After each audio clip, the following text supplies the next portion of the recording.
자, 본문 20장 1절 말씀을 다시 한번 보시겠습니다. 이사야서 20장 1절 말씀 함께 각 가정에서 예배 드리시는 분들도 같이 읽어보시기 바랍니다. 자, 함께 읽으십니다. 아수르의 사르곤 왕이 다르단을 아스돗으로 보내매 그가 와서 아스돗을 쳐서 취하던 해니라. 아멘. 다시 한번 보시죠. 아수르의 어느 왕이요? 사르곤 2세입니다. 사르곤 2세 왕이 군대 장관 다르단을 블레셋 아스돗 성으로 보내매, 이런 뜻이죠. 아스돗은 블레셋의 5 방백 중에 하나죠. 그가 와서, 다르단 장군이 와서요, 아스돗 성을 쳐서 취하던 해니라. 이 해는 BC 711년, 주전 711년입니다. 역사에 보면 아수르 대제국이 사르곤 왕 때 아스돗 성을 2차례 침공을 했는데요. 이 해는 사르곤 11년, BC 711년 2차 침공 때입니다. 그런데요, 사르곤이라는 이름은 성경 전체에서 여기에만 등장합니다. 그래서 한때는 많은 사람들이 오늘 본문 내용의 역사성을 의심을 했었습니다. 그러나 유명한 사르곤 2세의 비문이 발견됨으로 해서요, 아수르 대제국의 사르곤 왕이 실존 인물이었음을 알게 됐습니다. 오늘 본문 사건은 따라서 또한 분명히 있었던 역사적인 사건으로 모든 사람이 받아들이게 됐습니다. 자, 주보 설교 메모란을 좀 먼저 보시죠. 주보 4페이지에 보시면 설교 메모란이 있습니다. 아수르 제국의 왕들, 이렇게 나와 있죠. 먼저 나오는 왕 이름이 살마네셀 5세입니다. 이 왕은 북왕국 이스라엘 수도 사마리아 성을 마지막으로 포위한 왕입니다. BC 727년부터 통치를 했죠. 그런데 이 살마네셀 5세가 사마리아 성을 포위하던 중에 벼랑간 죽습니다. 그래서 동생으로 추정되는 사르곤 2세가 뒤를 이어서 북왕국 이스라엘을 멸망을 시킵니다. 오늘 방금 전에 읽으셨던 그 사르곤 왕이죠. 사르곤 2세는 제9년과 제12년 2차례 아스돗을 침공했다고 거기 나와 있죠. 그런데 이 사르곤 2세가 성경에만 꼭 한 번처럼 나오고 역사 기록에는 등장을 안 하는 인물이었습니다. 그런데 사르곤 2세의 비석이 발견됨으로써 역사상 이제 인정을 받게 된 왕입니다. 그 다음 그 아들이 누구라고 나와 있습니까? 사네립. BC 701년 애굽을 침공했다고 나와 있죠. 이 사네립 왕은 유명하죠. 히스기야 왕 때 남왕국 유다를 침공해서 예루살렘 성을 포위했던 왕이죠. 그 다음 그 아들이 누굽니까? 에살핫돈. BC 681년에 어디를 정복했다고요? 애굽을 정복했어요. 그래서 마침내 아수르 제국을 세계 대제국, 대제국이라고 하면 대륙간에 걸쳐서 정복을 행한 나라인 거죠. 세계 대제국 아수르 대제국을 세운 왕입니다. 전부 이 왕들이 성경에 나오는 왕들입니다. 아무튼 사르곤 2세의 비문에 의하면요, 블레셋의 대표적인 성인 이 아스돗 성이 애굽을 등에 업고 아수르 제국의 반란을 일으켰다는 거예요. 그러자 아수르 제국의 사르곤 2세가 오늘 보시듯이 주전 711년에 아스돗을 진압을 하러 왔다는 겁니다. 근데 오늘 성경 본문 기록에 의하면 이때 무슨 일이 있었다는 겁니까? 자, 2절부터 보시겠습니다. 2절부터 보시죠. 그때 여호와께서 아모스의 아들 이사야에게 말씀하여 이르시되 갈지어다 내 허리에서 배를 끄르고 내 발에서 신을 벗을지니라 하시매 그가 그대로 하여 어떻게 다녔다고요? 벗은 몸과 벗은 발로 다니니라. 왜요? 여호와께서 이르시되 나의 종 이사야가 몇 년 동안요? 무려 3년 동안이나 이처럼 벗은 몸과 벗은 발로 다니며 왜 이렇게 다닙니까? 애굽과 구스에 대하여, 구스는 오늘날 에티오피아죠. 애굽과 이집트와 에티오피아에 대하여 징조와 예표가 되기 위해서요. 자, 그다음 4절 말씀 함께 읽으십니다. 시작. 이와 같이 애굽의 포로와 구스에 사로잡힌 자가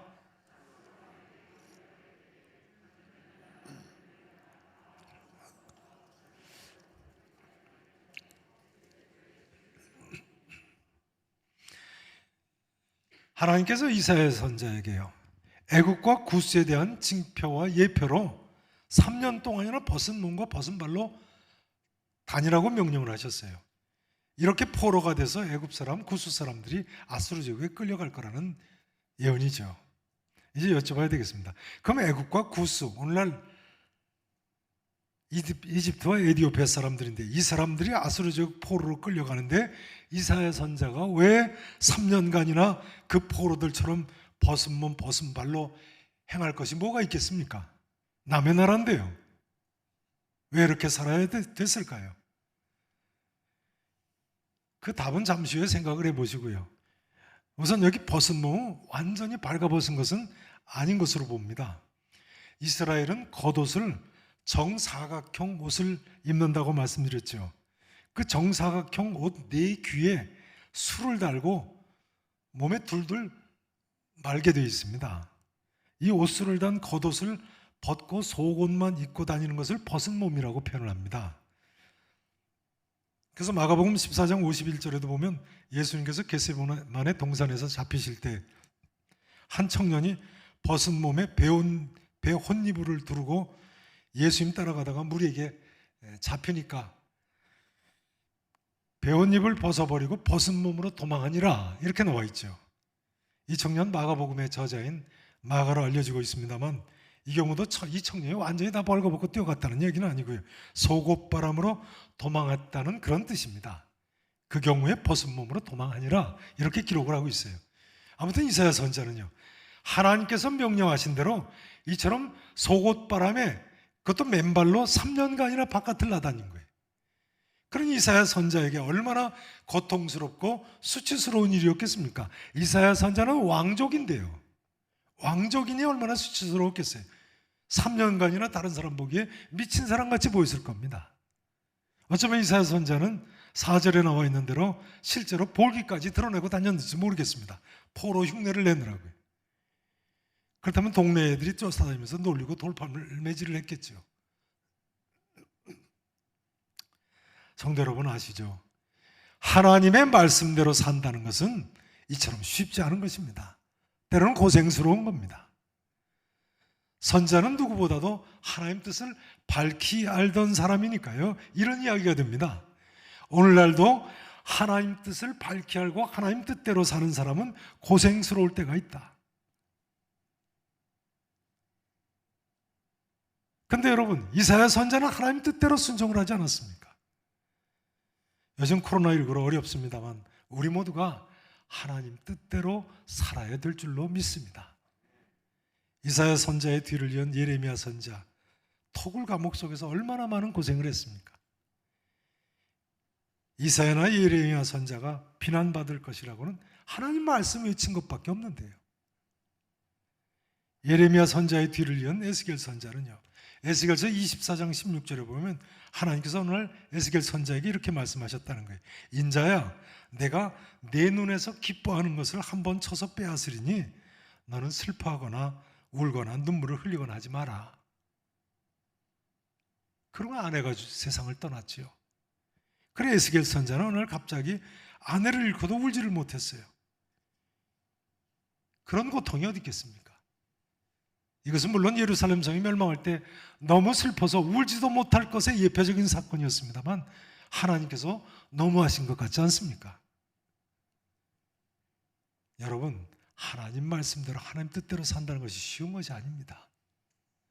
호세아 선지는 어땠고, 세례 요한은 어땠고, 사도 바울이나 사도 베드로는 어땠습니까? 대표적으로 하나님 뜻대로 사신 분 예수님은 어떠셨습니까? 우리 모두가 믿음의 선배들처럼요, 어떤 경우를 만날지라도 하나님 뜻대로 순종하며 사실 수 있기를 진심으로 축원하겠습니다. 그럼 이사야 선자의 고난의 의미가 무엇입니까? 이사야 선자가 왜 이처럼 3년간이나 벗은 몸, 벗은 발로 고난을 받아야 했습니까? 그 이유는 유다의 후손들을 위해서입니다. 남은 자들을 위해서예요. 5절 6절을 보세요. 5절 6절 하나님께서 뭐라고 말씀하십니까?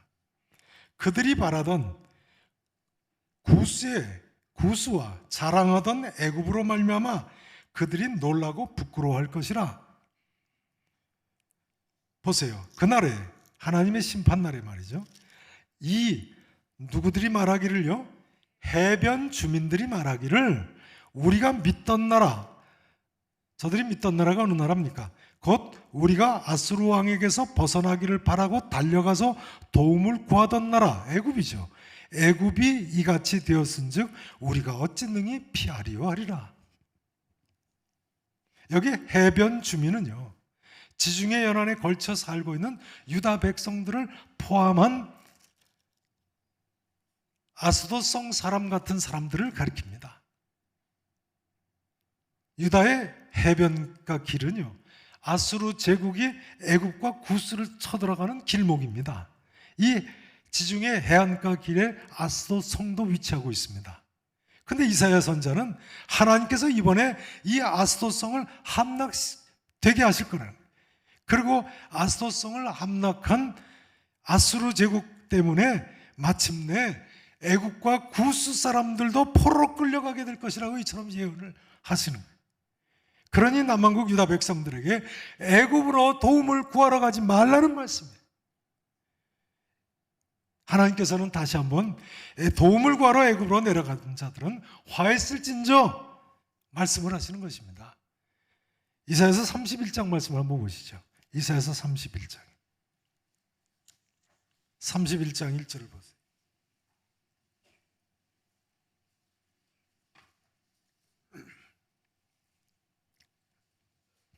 각 가정에서 예배 드리시는 분들도 찾아보세요. 31장 1절부터 보십니다. 보세요. 도움을 구하러 어디로 내려가는 자들은요, 애굽으로 내려가는 자들은 뭐가 있다고요? 화 있을진저. 왜요? 그들은 말을 의지하기 때문에, 병거의 많음을 의지하기 때문에, 마병의 심히 강함을 의지하고 이스라엘의 거룩하신 일을 뭐하지 않는다고요? 하나님을 앙모하지 않기 때문에요. 사람의 힘을 의지하고 누구를 구하지 아니한다고요? 여호와를 구하지 아니하나니. 보세요. 여호와께서도 지혜로우신즉 재앙을 내리실 것이라. 심판하신다는 거예요. 그의 말씀들을 변하게 하지 아니하시고 일어나서 악행을 행하는 자들의 집을 치시며 행악을 돕는 자들을 치시리니 애굽은 사람이요 뭐가 아니에요? 신이 아니에요. 그들의 말들은 육체요 영이 아니라. 하나님께서 출애굽시키신 이후에 다시는 애굽에 의지하러 내려가지 말라고 말씀하시는 거예요. 내가 이끌어냈는데 왜 애굽 사람을, 인간을 의지하느냐는 거예요. 그 다음 5절을 보세요.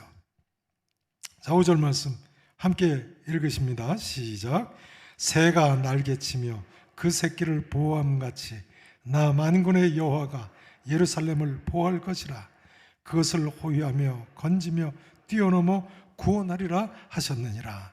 하나님께서요, 새가 날개치며 그 새끼를 보호함같이 내가 예루살렘을 보호할 것이라고 말씀하시지 않았느냐.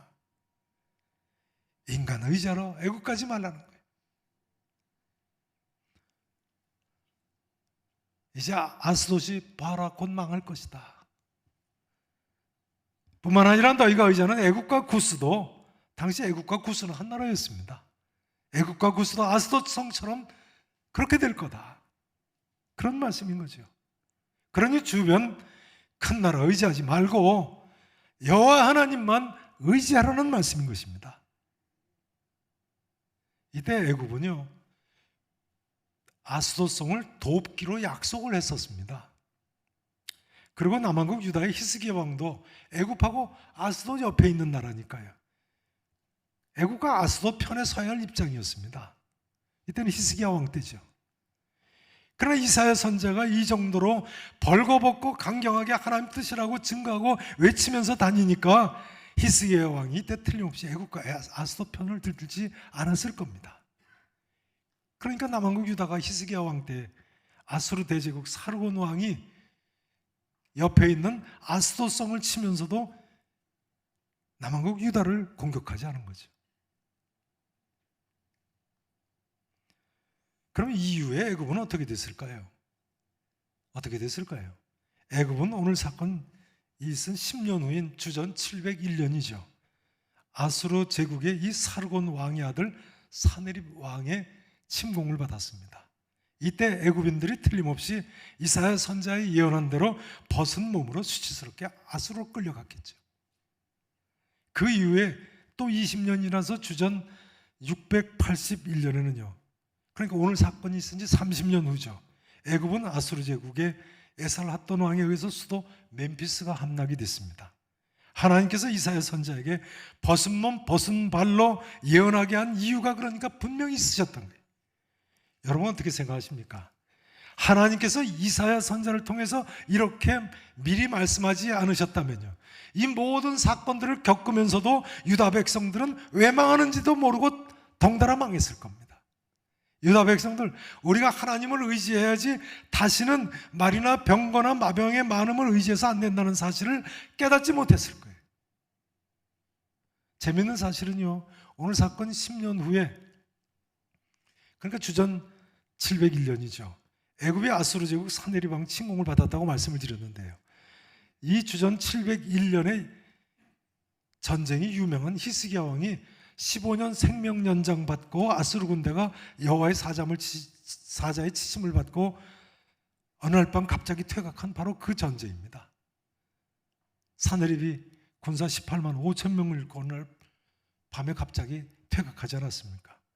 히스기야 왕은요, 주전 701년에 15년 생명 연장을 받고 15년 후인 주전 685년의 세상을 떠났습니다. 그러니까 그야말로 말을 의뢰하며 병거의 많음과 마병의 심이 강함을 의지하는 것은 다 헛된 것입니다. 여호와 하나님을 의지해야죠. 히스기야 왕처럼. 여호와께서 도우시면 그 어떤 경우에도 하나님 은혜를 입고 우리의 문제 해결책이 있을 줄로 믿으시기를 축원합니다. 우리와 우리의 자손들, 우리의 이웃들에게 이 진리를 가르쳐야 되겠어요. 이 나라 이 백성들에게 이 진리를 가르쳐야 되겠습니다. 그것이 하나님 뜻입니다. 이사야 선지자처럼 벌거벗고 나서서라도 외쳐야 되는 거예요. 그게 하나님 뜻입니다. 이제 이사야 선지자가 이처럼 벗은 몸으로 행한 사건은요, 또 하나 우리에게 중요한 교훈을 가르쳐 줍니다. 그것은 하나님께서는 온 세상의 주관자이심을 보여주는 사건입니다. 하나님 온 세상의 주관자이세요.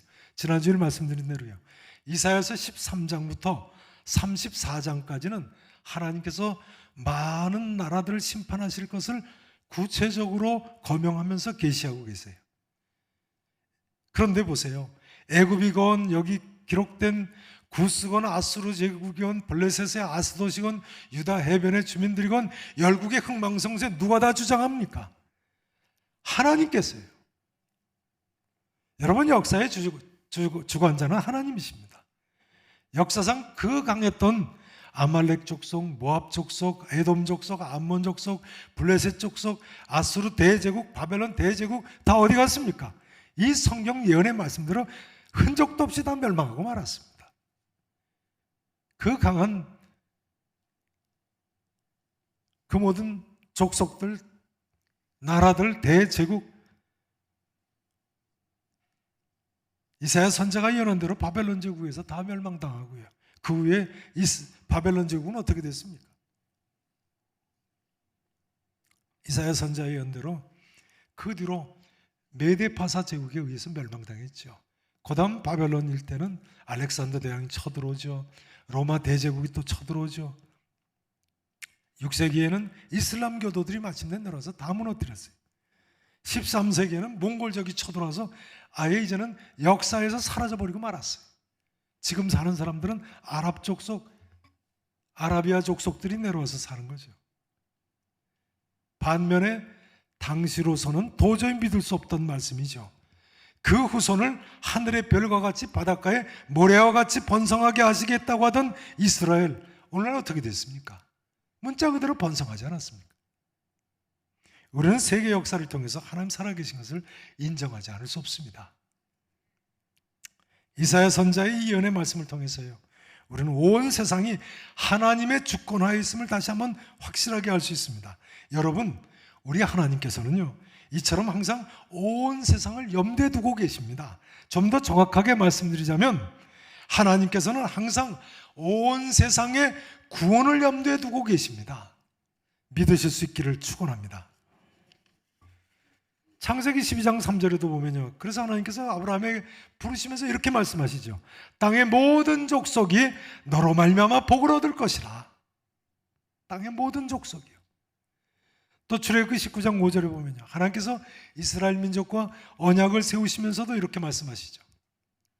세계가 다 내게 속하였나니 너희는 모든 민족 중에서 제사장 나라가 되라.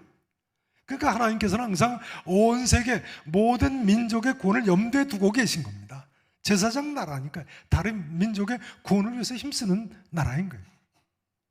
이것이 소위 미쇼데이, 하나님의 선교의 마음이죠.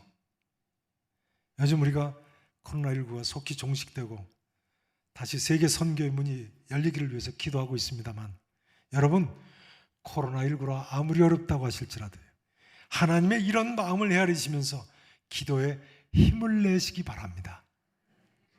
세계를 가슴에 품는다는 것은요, 하나님의 이런 마음, 내 가슴 속에 이런 비전을 품는 것을 가르칩니다. 자, 이사야서 19장 23절 말씀을 보세요. 하나님이 어떤 비전을 우리에게 보여주시나요? 19장 23절을 보세요. 그날에, 오늘 본문 첫 구절이죠. 이사야서 19장으로 돌아갑니다. 23절 보세요. 그날에, 마지막 날에, 구원의 완성의 날의 말입니다. 애굽에서 아수르로 통하는 뭐가 있어요? 대로가 있어서 아수르 사람은 애굽으로 가겠고 애굽 사람은 아수르로 갈 것이며 애굽 사람이 아수르 사람과 함께 뭐 할 거라고요? 함께 뭐 할 거라고요? 하나님께 경배를 드린다는 거예요.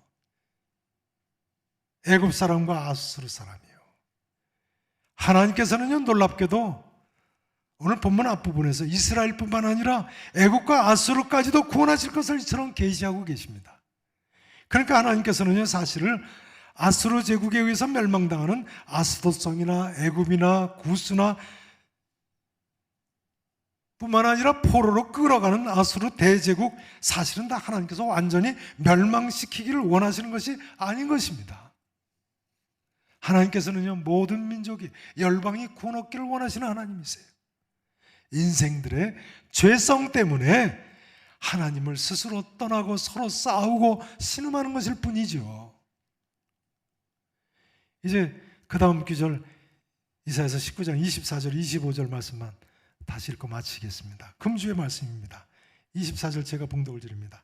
그날에 이스라엘이 어디와 더불어 애굽 및 아수르와 더불어 셋이 뭐가 되리라고요?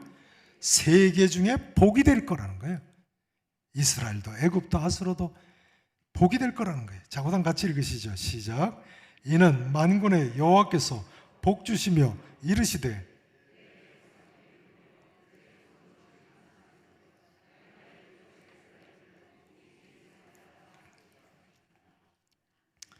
내 백성 애굽이요, 내 손으로 지은 아수르요, 나의 기업 이스라엘이요, 뭐가 있을지어다 하십니까? 복이 있을지어다. 저는 개인적으로는요, 이 구절이 오늘날 중동 국가들이 이제는 더 이상 전쟁하지 않고 화해하는 구절이 됐으면 좋겠습니다. 우리 모두 이런 모든 민족의 구원을 꿈꾸는 이런 비전을 갖고 살아야 되겠어요. 그리고 이사야 선자와 같이 그 어떤 고난이 있다고 할지라도 후대를 위해서, 온 세상을 위해서, 세계를 가슴에 품고 이 구원의 기쁨 소식을 전하면서 헌신할 수 있어야 되겠습니다. 믿음으로 이런 승리의 삶을 일평생 사실 수 있기를 진심으로 축원합니다. 이제 마지막으로요. 코로나19 때문에 좀 자칫하면 우울해지기 쉬우신데요. 전면에 스크린 사진을 좀 보시고 힘을 얻으셨으면 좋겠습니다. 이 코로나 와중에도 우리 교회와 선교사님들이 요즘 사역하는 모습을 좀 보시도록 하겠습니다. 먼저 사르곤 2세 비석 사진입니다. 사르곤 2세가 이 왕입니다. 터키에서 발견됐습니다. 오늘날은 독일 베를린의 박물관에 있습니다. 그 측면 사진인데요. 이 비문이 발견되면서 성경 내용을 믿지 않던 사람들도 성경에만 있던 이 사르곤 왕을 이제는 역사적으로 실존 인물로 받아들이게 됐습니다. 거단 보시죠. 이제 보는 사진은 동영상인데 먼저 제 말씀을 들으시죠. 좀 이따 보시죠. 아프리카 탄자니아의 이영곤 선교사님 사역지에 우물을 판 동영상입니다. 두 번째 우물을 지난 1월 중순에 완공한 모습입니다. 이영곤 선교사님 사역지에는 현재 세 번째, 네 번째 우물을 이제 파고 있습니다. 탄자니아의 유명한 마사이족 아시죠? 마사이족 지역의 황무한 땅인데요. 우물을 파주니까 이 마사이족 사람들이 얼마나 좋아하는지 좀 보십시오. 자, 보시죠. 1월 16일이라고 나와있죠.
파주니까 얼마나 좋아합니까? 또 잔치를 벌이네요. 자, 이제 다음 사진은 탄자니아의 잔지바르 섬의 박현석 선교사님 사역지인데요. 위너스 학교라는 학교에 학교 교회를 건축을 했습니다. 자, 측면 모습입니다. 그 다음에 또 다른 측면 모습이고요.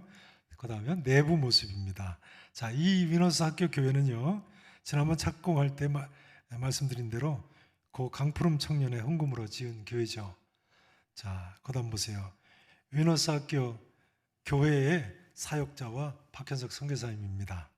자, 그 다음요, 중공 예배를 드리는 모습입니다. 앞에 보시면 선물을 잔뜩 싸놓고 잔치를 하죠.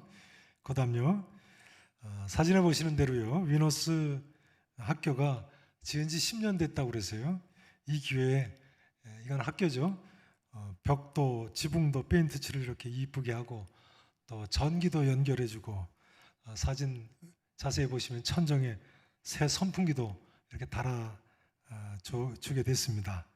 박현석 선교사님 사역지는 1월까지 현재 우물 6개를 팠습니다. 우물 판 모습은 지난번에 보셔서 준비를 안 했습니다.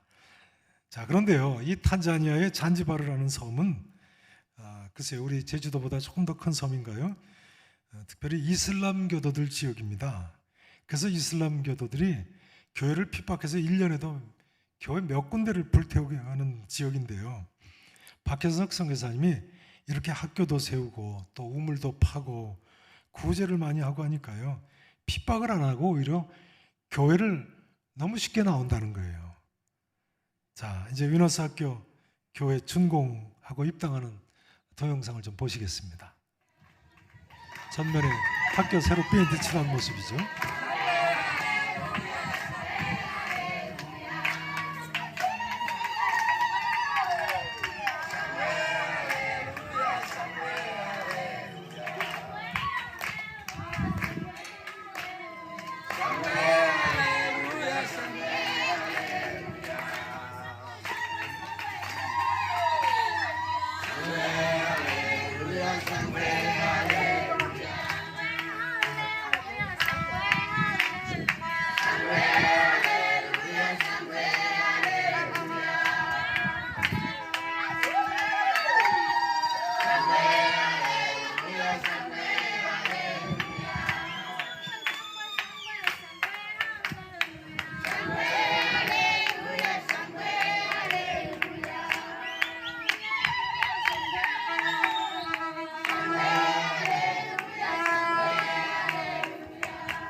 모자 밀리 타투 카타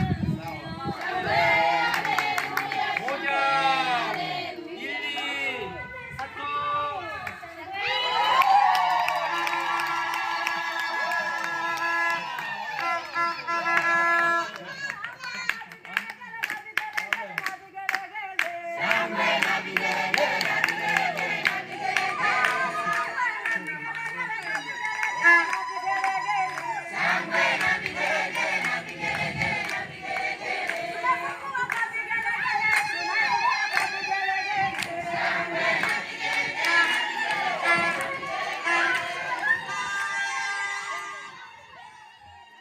하여간 마스크 쓴 사람 한 사람도 없네요.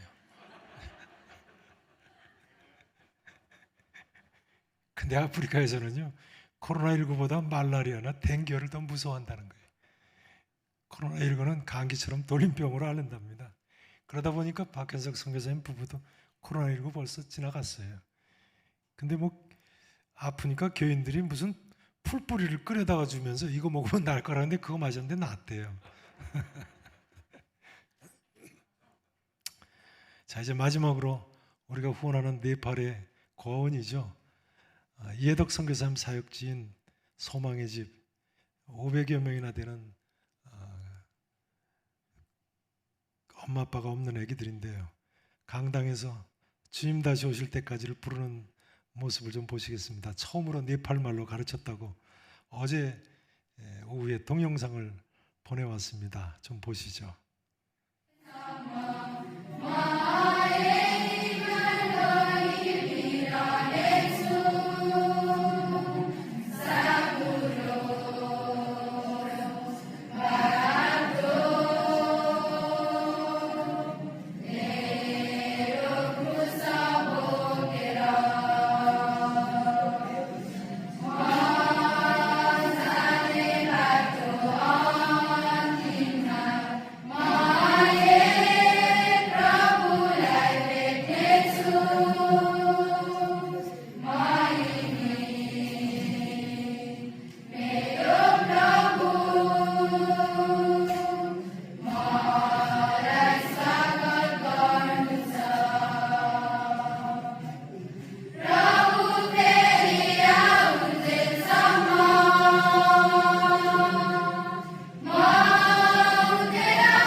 예덕 선교사부가 저 애기들 애기 쪽부터 키워가지고 저렇게 한 30여 년 선교를 하니까 이렇게 컸습니다.